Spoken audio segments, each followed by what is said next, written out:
We're going to make this screen digitally editable without being able to wreck the background image.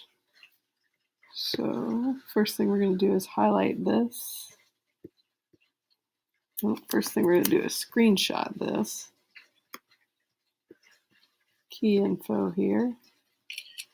Now we're going to highlight this, delete it, double click, change background, choose image. We're going to choose the one we just screenshot. Open that up. Now we have something that can't be messed up. So the next move is to add some stickies.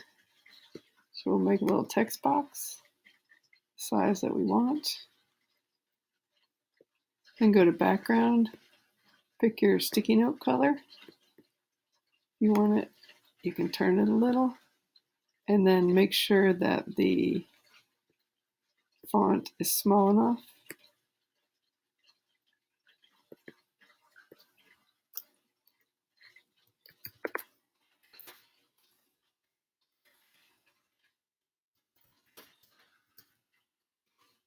It's a little big.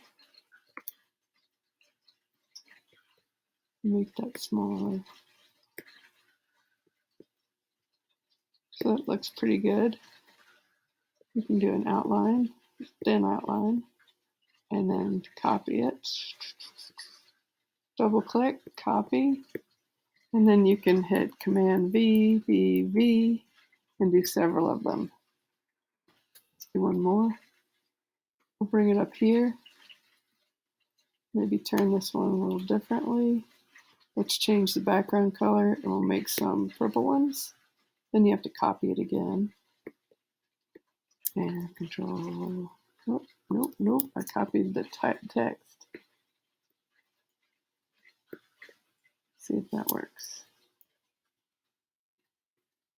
I would just keep doing that for as many colors as I want. And I could do this for each page that I want to have students have the ability to type on without messing up the background image. Now that's permanent, and they can use these sticky notes